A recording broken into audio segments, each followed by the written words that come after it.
ساری بات سن کر اس نے کہا، مسیح کی قسم، میں تم لوگوں کے لیے اس سے اچھا گھر تعمیر کروں گا۔ اس طرح اس نے سرخ، سفید، زرد اور سیاہ پتھروں سے ایک گھر بنوایا، سونے اور چاندی سے اس کو سجایا، اس میں کئی دروازے رکھوائے، اس میں سونے کے پترے جڑوائے، اس کے درمیان میں جواہر لگوائے، اس مکان میں ایک بڑا سا یاقوت لگوایا، پردے لگوائے، وہاں خوشبوئیں سلگانے کا انتظام کیا۔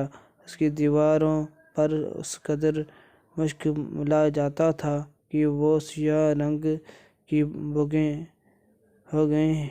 گئیں، یہاں تک کہ جواہر بھی نظر نہیں آتے تھے۔ پھر لوگوں نے کہا، اب تمہیں بیت اللہ کا حج کرنے کے لیے مکہ جانے کی ضرورت نہیں رہی، میں نے یہیں تمہارے لیے بیت اللہ بنوا دیا ہے، لہٰذا اب تم اس کا طواف کرو۔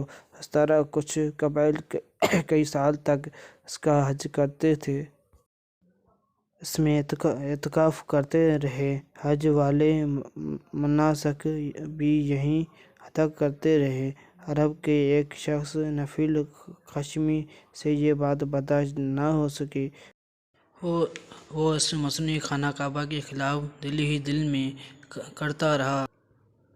آخر اس نے دل میں ٹھان لی کہ وہ ابرا کی اس عمارت کو گندہ کر کے چھوڑے گا۔ پھر ایک رات اس نے چوری چھپے بہت سی گندگی اس میں ڈال دی۔ ابرا کو معلوم ہوا تو سخت غضبناک ہوا، کہنے لگا، یہ کارروائی کسی عرب نے اپنے کعبہ کے لیے کی ہے، میں اسے ڈھاندوں گا، اس کا ایک ایک پتھر توڑ دوں گا۔ اس نے شام و حبش کو یہ تفصیلات لکھ دیں، اس سے درخواست کی کہ وہ اپنا ہاتھی بھیج دیں۔ اس ہاتھی کا نام محمود تھا۔ یہ اس قدر بڑا تھا کہ اتنا بڑا ہاتھی روئے زمین پر دیکھنے میں نہیں آیا تھا۔ جب ہاتھی اس کے پاس پہنچ گیا تو وہ اپنی فوج لے کر نکلا اور مکہ کا رخ کیا۔ یہ لشکر جب مکہ کے قریب و جوار میں پہنچا تو ابرا نے فوج کو حکم دیا کہ ان لوگوں کے جانور لوٹ لیے جائیں۔ اس کے حکم پر فوجیوں نے جانور پکڑ لیے، ان میں عبدالمطلب کی اونٹ بھی تھی۔ نفیل بھی اس لشکر میں ابرا کے ساتھ تھا اور یہ عبدالمطلب کا دوست تھا۔ عبدالمطلب اس سے ملے، اونٹوں کے سلسلے میں بات کی۔ نفیل نے ابرا سے کہا، قریش کے سردار عبدالمطلب ملنا چاہتا ہے، یہ شخص تمام عرب کا سردار ہے، شرف اور بزرگی سے حاصل ہے، لوگوں میں اس کا بہت بڑا اثر ہے، لوگوں کو اچھے اچھے گھوڑے دیتا ہے، انہیں عطیات دیتا ہے، کھانا کھلاتا ہے۔ یہ گویا عبدالمطلب کا تعارف تھا۔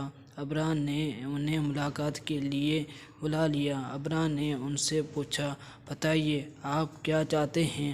انہوں نے جواب دیا، میں چاہتا ہوں میری اونٹ مجھے واپس مل جائے۔ ان کی بات سن کر ابرا بہت حیران ہوا۔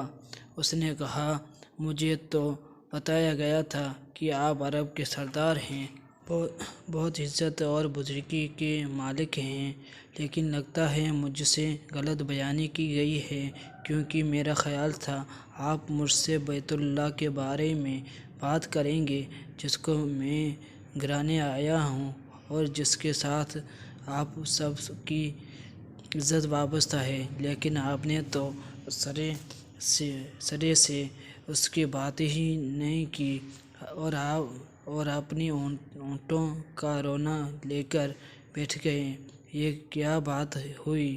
اس کی بات سن کر عبدالمطلب بولے، آپ میری اونٹ مجھے واپس دے دیں، بیت اللہ کے ساتھ جو چاہے کریں، اس لیے کہ اس گھر کا ایک پروردگار ہے، وہ خود ہی اس کی حفاظت کرے گا، مجھے اس کے لیے فکر مند ہونے کی ضرورت نہیں۔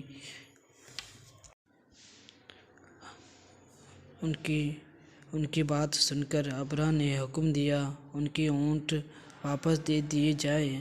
جب انہیں ان کی اونٹ واپس مل گئی تو انہوں نے ان کے سموں پر چمڑی چڑھا دی، ان پر نشانی لگا دی، انہیں قربانی کے لیے وقف کر کے حرم میں چھوڑ دیا تاکہ پھر کوئی انہیں پکڑ لے تو حرم کا پروردگار اس پر غضبناک ہو۔ پھر عبدالمطلب حرا پہاڑ پر چڑھ گئے، ان کے ساتھ ان کے کچھ دوست تھے۔ انہوں نے اللہ سے درخواست کی، اے اللہ، انسان اپنے سامان کی حفاظت کرتا ہے، تو اپنے سامان کی حفاظت کر۔ ادھر سے ابرہہ اپنا لشکر لے کر آگے بڑھا، وہ خود ہاتھی پر سوار لشکر کے درمیان موجود تھا۔ ایسے میں اس کی ہاتھی نے آگے بڑھنے سے انکار کر دیا، وہ زمین پر بیٹھ گیا۔ ہاتھی بانوں نے اسے اٹھانے کی کوشش کی لیکن وہ نہ اٹھا۔ انہوں نے اس کے سر پر ضربیں لگائیں، آنکھ چپ ہوئی مگر وہ کھڑا نہ ہوا۔ کچھ سوچ کر انہوں نے اس کا رخ یمن کی طرف کیا تو وہ فوراً اس طرف چلنے لگا۔ اس کا رخ پھر مکے کی طرف کیا گیا تو پھر رک گیا۔ ہاتھی بانوں نے یہ تجربہ بار بار کیا۔ آخر ابرہہ نے حکم دیا، ہاتھی کو شراب پلائی جائے تاکہ نشے میں اسے کچھ ہوش نہ رہ جائے اور ہم اسے مکہ کی طرف آگے بڑھا سکیں۔ چنانچہ اسے شراب پلائی گئی لیکن اس پر اس کا بھی اثر نہ ہوا۔